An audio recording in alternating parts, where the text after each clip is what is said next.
You spent $400 on a rod and reel combo, and the guy at the end of the dock is out fishing you with a setup that cost less than your last tank of gas.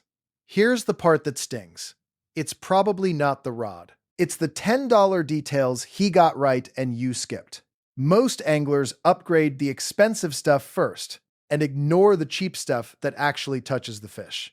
And that's exactly backwards. Before we start, hit subscribe if you want honest fishing advice without the sales pitch. I'm Jerry Davis, and I've spent enough time around boats, tackle shops, and fishing gear to know when anglers are paying for performance and when they're paying for a logo.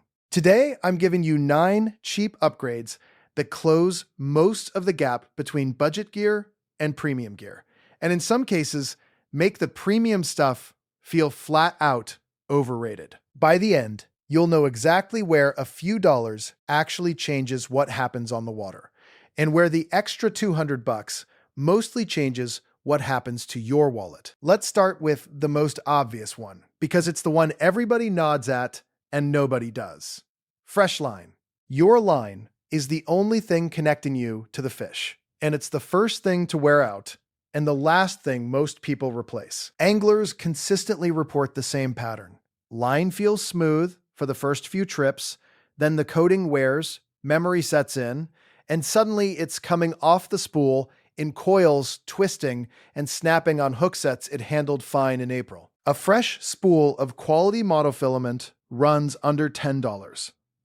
Compare that to what people spend chasing sensitivity in a rod. A $200 rod with 2-year-old sun-baked mono on it will transmit less bite information than a $40 rod with fresh line, because stretched, degraded line eats the signal before it ever reaches the blank. If you fish more than a few times a month, respool the working section a couple of times a season.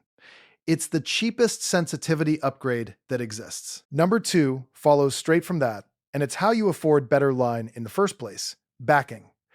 Fluorocarbon and braid get expensive fast, and here's what most anglers overlook. You never use the bottom 2/3 of your spool. Filling an entire spinning reel with premium fluorocarbon is like insulating your attic with cash. Fill the bottom of the spool with cheap mono, connect it with a uni-to-uni knot, and top it off with 100 yards or so of the good stuff. You get the casting and abrasion performance where it matters, and the $15 per trip habit becomes a $5 one. Now, don't get me wrong, if you're fishing deep water or a fish that makes long runs, leave yourself more of the working line. But for the average bass or panfish angler, backing turns one spool of premium line into 3 respools. Third, the hooks on your lures. This is the detail that makes the biggest difference, and it's the part nobody checks before buying. A lot of budget crankbaits and jerkbaits swim just fine. The body shapes and actions are often perfectly serviceable, but they commonly ship with soft, dull treble hooks that bend on a good fish and shed short strikers. Swap those trebles for quality replacement hooks and split rings, and that $6 bait suddenly competes with lures 3 times its price. On paper, a premium lure justifies its cost with better hardware and finish. And sometimes that's true. But hardware is the part you can fix for a couple bucks per bait. Paint you can't fix is worth paying for.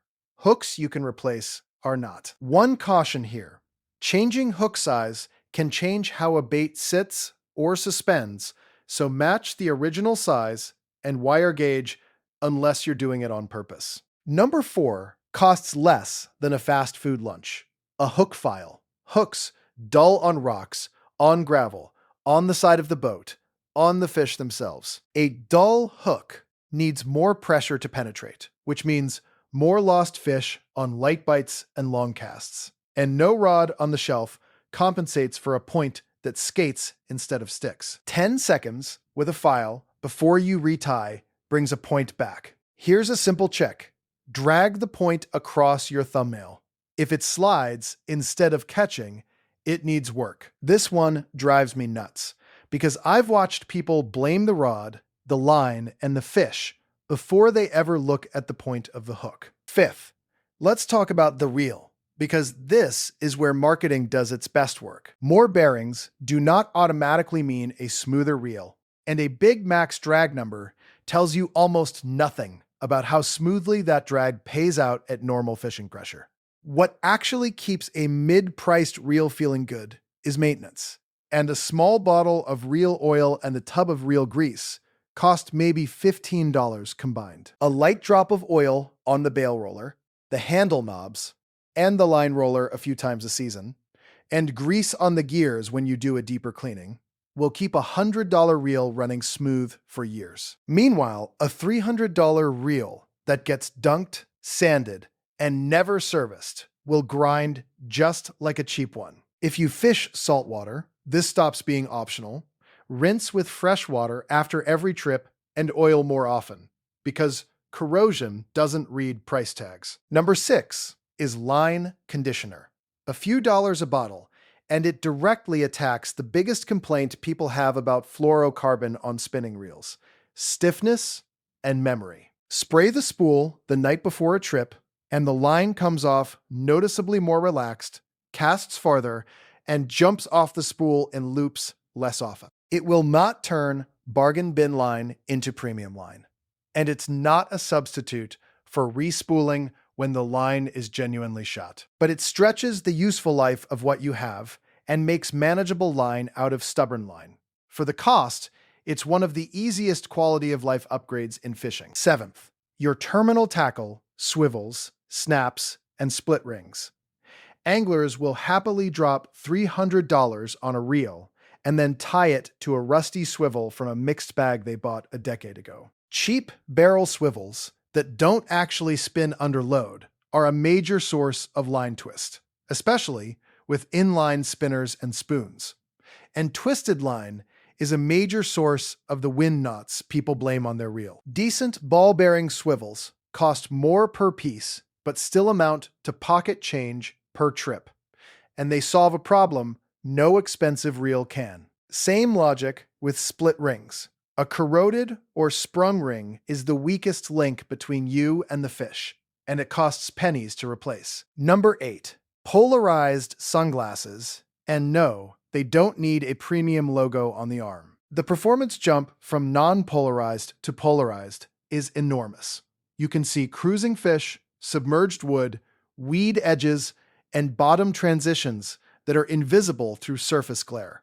The jump from a $25 polarized pair to a $200 pair is real, but much smaller, mostly in optical clarity, lens material, and durability. If you fish from a boat every weekend and beat on your gear, the expensive pair may earn its keep.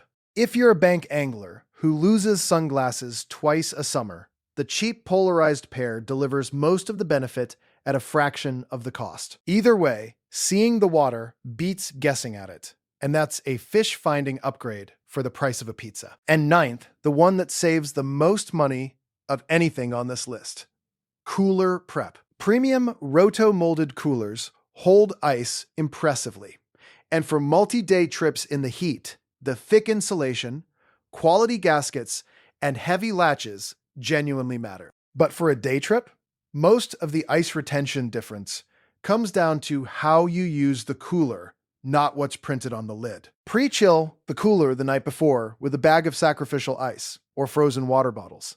Keep it out of direct sun, and stop opening the lid every 10 minutes.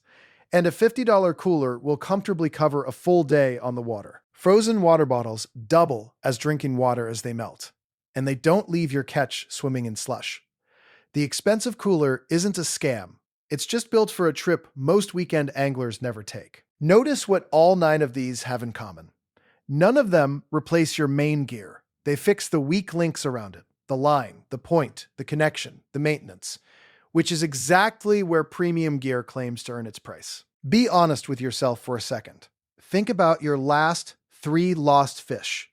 Were they lost because your rod wasn't sensitive enough, or because of a dull hook, an old knot, or tired line? Tell me in the comments which of these upgrades you already do and which one you've been skipping, because I guarantee at least one of these fixes a problem you've been blaming on your gear. Look, expensive equipment isn't automatically a ripoff.